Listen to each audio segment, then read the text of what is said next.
Monsieur le ministre, la parole est à Monsieur Jean-Philippe Nilor. Monsieur le Premier ministre, arrière-petit-fils d'Africains réduits en esclavage, je partage avec tous les humanistes de notre planète l'émotion suscitée par les images d'êtres humains vendus aux enchères en Libye. Pourtant, de nombreuses ONG ont alerté la communauté internationale depuis longtemps. Et que dire du rapport accablant de l'Organisation internationale pour la migration d'avril 2017 ? L'Afrique a enrichi l'Europe. Qu'a-t-elle eu en retour? Rien. Malgré la résolution des Nations Unies votée il y a 47 ans, la main sur le cœur, aucun pays développé n'accorde 0,7 points de son PIB à l'aide au développement. Et la loi de finances votée ici même hier n'échappe pas à ce désengagement. Les damnés de la terre sont donc pris en étau entre leur terre qui ne leur offre que l'enfer et ce mur de mer cimetière qui les sépare d'un avenir qui de toute façon ne saurait être pire en Europe.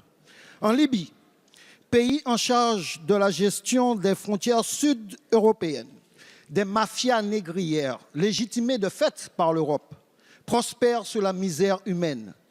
L'émotion et l'indignation n'ont d'intérêt que si elles permettent des actions fortes et pas seulement pour carchériser sa propre conscience.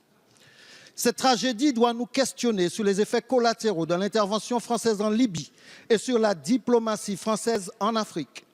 À l'approche de la Journée internationale pour l'abolition de l'esclavage, la France s'honorerait à se doter d'un budget digne de son rang et de son image pour l'aide au développement, à améliorer sensiblement les conditions d'accueil et de traitement de ceux qui, au péril de leur vie, arrivent au pays des droits de l'homme. Vous dites ne pas vouloir accueillir toute la misère du monde, mais que faire de celle que l'on a soi-même provoquée? Merci, monsieur le député. La parole est à monsieur Jean-Yves Le Drian, ministre de l'Europe et des Affaires étrangères.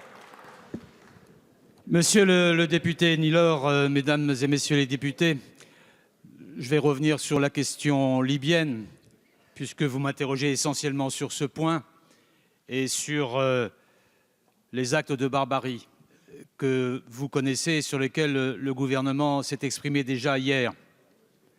Et je voudrais, à l'issue de la discussion d'hier, apporter 4 points de complément.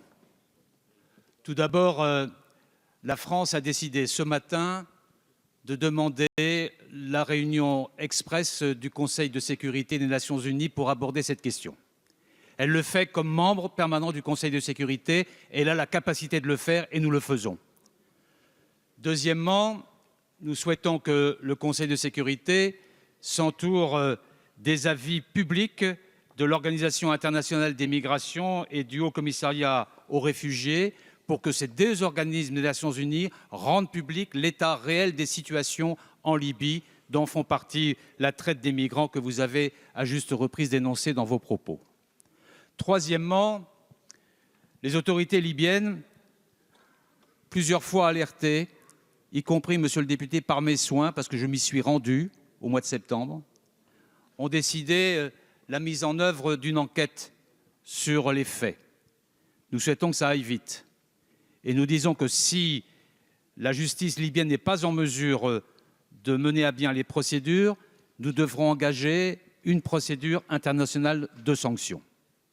Enfin, dernier point, chacun voit bien que la résolution de ce type de drame ne peut avoir lieu que s'il y a une solution politique qui aujourd'hui est initiée par les Nations Unies, par l'envoyé spécial du secrétaire général, M. Salamé. Ces discussions avancent lentement, mais elles avancent. Et nous souhaitons qu'il y ait une prise de conscience des acteurs libyens de la nécessité d'aller vite face au drame que nous constatons.